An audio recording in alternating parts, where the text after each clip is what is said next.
Eugene, Oregon. You're going to be doing theater in Eugene, Oregon, right? There's not a whole lot of voice acting there. The reason I get the auditions that I do is because I live in Los Angeles, and I've lived in Los Angeles for long enough that I've managed to snowball my auditions and credits into something that people kind of respect. The career, not me. You don't have to respect me.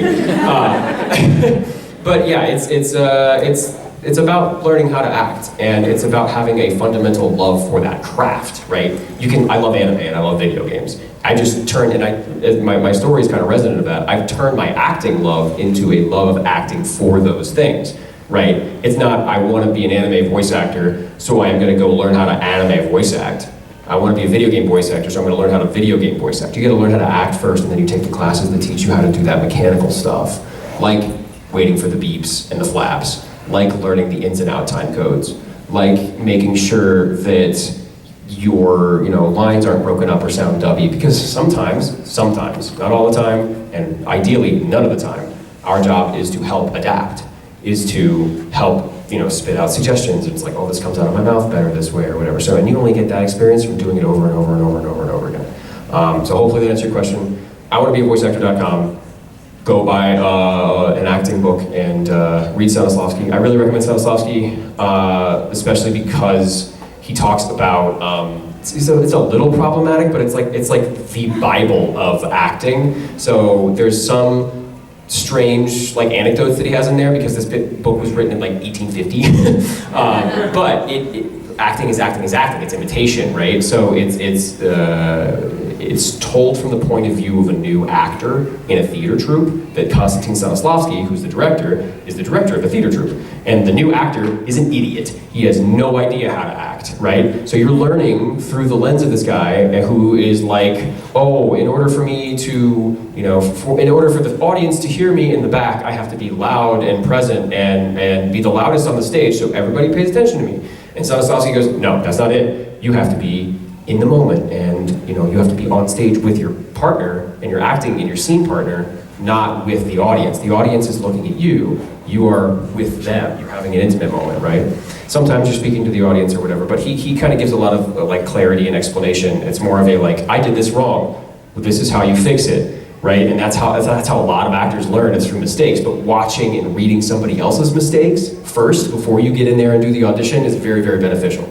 And Uta Hagen is just fantastic, and Stanford Meisner, who is a New York acting legend, is another perfect example. So if you guys want to get those books too, yeah. Joe. Have you ever either learned to skill because of a job you got, or chosen to do a character because you knew that skill? I went to culinary school for a year, and that was a lot of really fun. In Skate, Joe is a chef. He has an Italian restaurant, Sia La Luce, and he does artisanal and very gourmet Italian cuisine. I don't know how to do that. I went to culinary school for a year. The first year in culinary school, they teach you how to cut vegetables and break down a chicken and do really basic food prep and stuff. Because 9 times out of 10, when you start out in a kitchen, you're going to be the one cutting up the vegetables and prepping stuff for the next day in the back. And that's what I would do for the chefs. I would prep everything that they wanted to make for their meals, right? For the things that they had ideas for. And then eventually you'll get to taste those things and learn from that. It's a kind of an apprenticeship thing. But I didn't really learn that because of Joe, because I went to culinary school before I was even entertaining being a voice actor.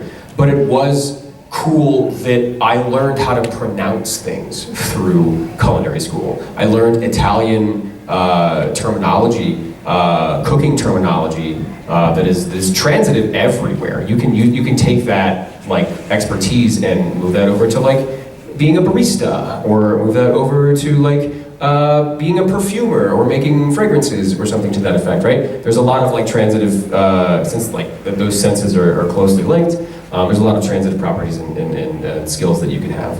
I'm trying to think of other characters that I have that are particularly skilled at something. Sniper Mask shoots gun good. I don't shoot gun good. Let's see. Aiden? I did parkour. That's a really good one. I did pick up parkour. So Aiden Caldwell in Dying Light 2, his whole thing, because it is a post-apocalyptic game set in the zombie apocalypse, 15 years after the whole thing went down, right? So there's like decrepit zombies on the ground and like, hollowed out things, but it's basically the floor is lava, the game. And his main method of transportation is a combination of parkour and a paraglider. So he parkours off these skyscrapers, then paraglides down and continues to parkour across these smaller rooftops. And that's all in game, and that's all like a flow mechanic that they've developed into this traversal mechanic that they've put together. So I did pick up some parkour, actually. I know Joe, who's here, Joe Zeech is actually an accomplished parkourist, parkour artist. I'm not sure exactly what they're called.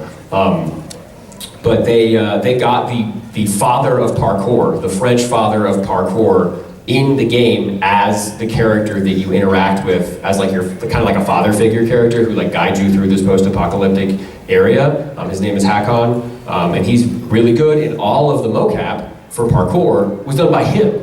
It was done by the father of parkour. So that was really cool. His face is used as the character's like actual face too, so he's got the face cap for that and everything.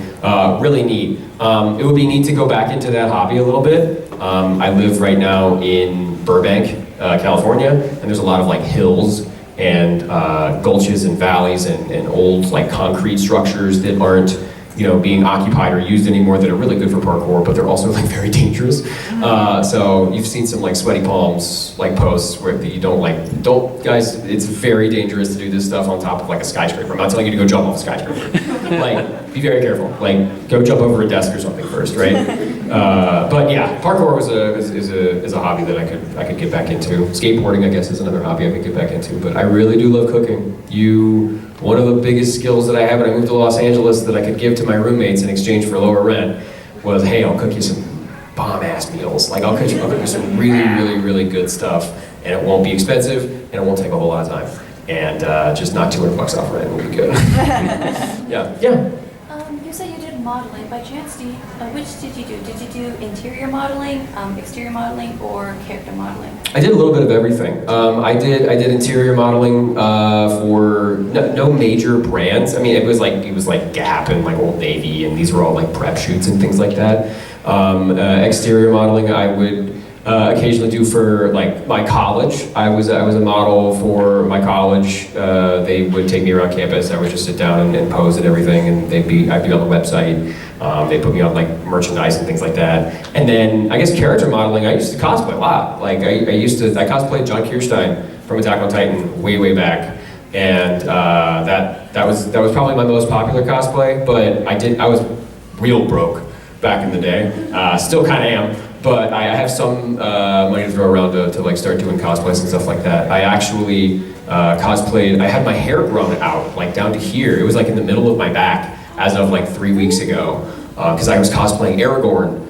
I had a full like leather armor thing going on, and then we got to meet the cast of Lord of the Rings. So Orlando Bloom, and like Elijah Wood, everybody was there, and I felt like I was at a factory, because I was like in my cosplay and I had like my hair down and everything, and I was ready to go. And then I walked in and they were there just sitting in chairs like this, like.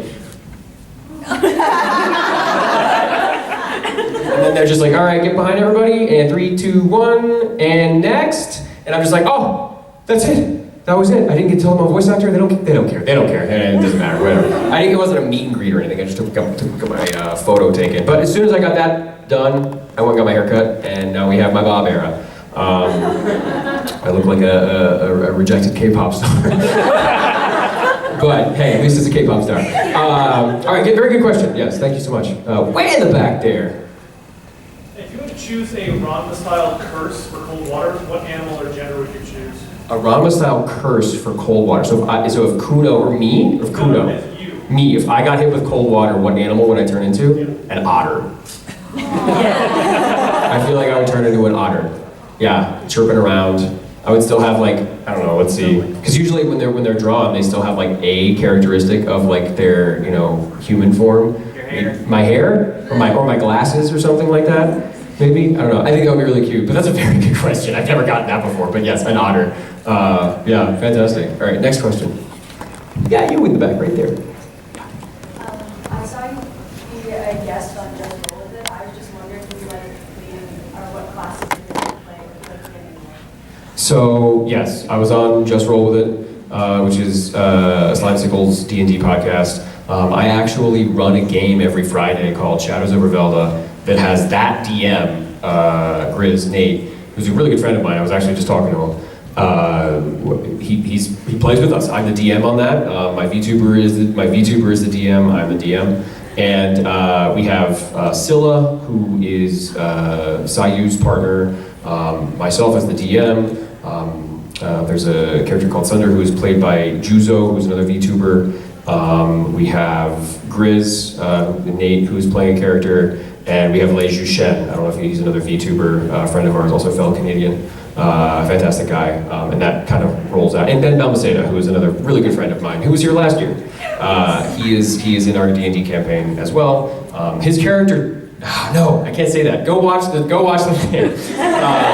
His other character is a Kenku named Silent Beak, who speaks almost entirely like by writing on a chalkboard. So the fan artists have a blast, just like holding up Silent Beak's like chalkboard, being like, look at what I'm saying, and like the expressions and stuff. It's hilarious. But I love DMing. I also love playing. I'm guesting right now on The Unexpectables, which is Ed Bosco and a bunch of other wonderful, fantastic creators. They have a D&D podcast that I'm guesting on there. I'm playing, what's this character's name? His name is Halvagasto, and he has this this Antonio Banderas kind of vibe to him, but he's like loosely based on Saxton Hale, who's like, a swashbuckling kind of like Australian guy, big barrel-chested dude, but he's like a half lizard guy that I'm playing. He's really cool. But I love playing. I do really like DMing. It does get stressful sometimes. There are times, like I had to cancel this Friday because like they're like, can you be in Calgary at like 11 a.m. and I'm like, yeah, I'm gonna have to move some stuff around, but yeah, we can do that. We can make that work. So I had to cancel. I know I'll never be the same. Shook my world so hard again. Wish I washed away my sins. He's a dead man walking, blank stare in his eyes. Should have given up on the ones I trust. Never should have been surprised when they shot him down. Cold blood to the ground.